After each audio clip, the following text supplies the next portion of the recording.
Senior నటులు బ్రహ్మానందం గారు ఫోన్లో అందుబాటులో ఉన్నారు. బ్రహ్మానందం గారు నమస్కారం అండి. నమస్కారం అమ్మా.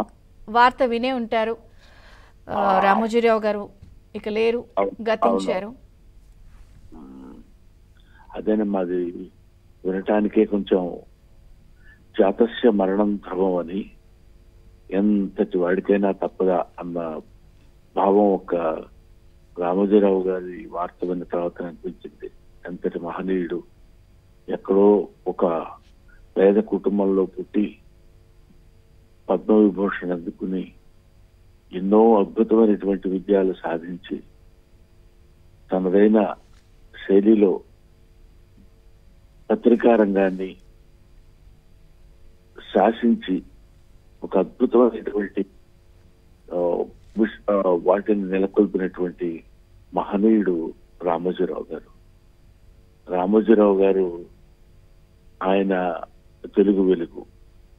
ఆయన మృతి తీరని, అంటే ఎవరు పూడ్చలేనటువంటి ఒక అద్భుతమైనటువంటి లోటు ఆ తండ్రి. రామోజీరావు గారు చిన్న పెద్ద అనేటువంటిది లేకుండా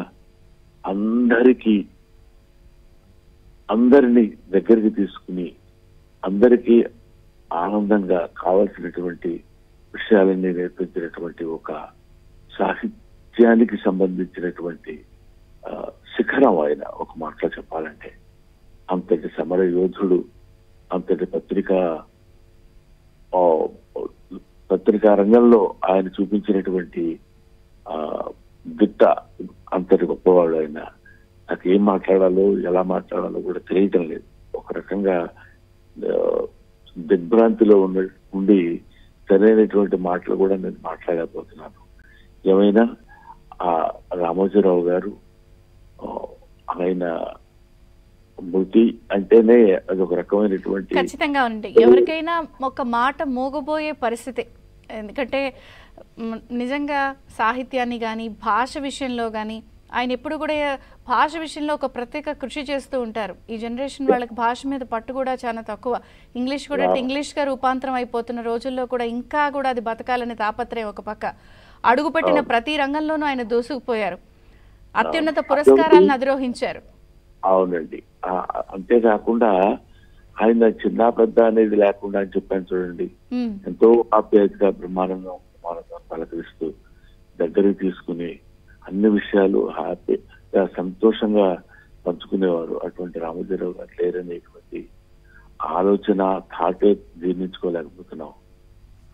వీళ్ళకి రామోజీరావు గారు లాంటి మహనీయులకి చావు ఉండదు. వాళ్ళు కాకపోతే ఇంకో చోటైనా ఉంటారు, అక్కడ వాళ్ళ కృషిని వాళ్ళు అలాగే సాగిస్తూ ఉంటారు.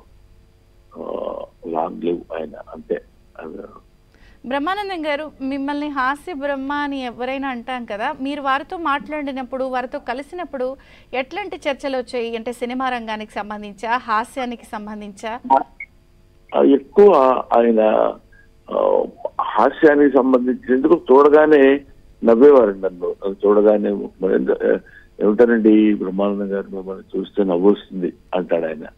అది 2-3 సందర్భాల్లో నేను పొందినటువంటిది. తర్వాత బాగున్నారా, ఏంటి, ఎలా ఉన్నారు, బాగానే ఉన్నాం సార్, అంతా బాగా, వెరీ గుడ్, వెరీ గుడ్, ఏంటండి ఇంతమంది నవ్విస్తారు, మీ జన్మ చరితార్థం, ఎంతో అద్భుతమైనటువంటి నటులు మీరు అని కనిపించినప్పుడల్లా అలాగే మాట్లాడుతుండేవారు. ఆయన ఒక పెద్దరికం. ఆయన ఒక నా జీవిత చరిత్రకు సంబంధించింది కూడా ఆయన నా గురించి ప్రత్యేకంగా ఒక పేపర్ మీద రాసి ప్రింట్ చేసి ఇది బ్రహ్మానందానికి అందజేయండి అని. అంటే ఇక చెప్పుకుపోతుంటే చాలా ఉంటాయి. మా అబ్బాయి వివాహానికి ఒకసారి వీళ్ళు పిలవగానే అంతా మనిషి కూడా పనిగట్టుకుని వచ్చి ఆస్వాదించి ఆయన అభిమానానికి పాత్రుడయ్యాను. ఇంకా ఇట్లాగా ఆయన గురించి అనేక రకాలైనటువంటి విషయాలు ఆయన నాతోటి పంచుకునేవారండి.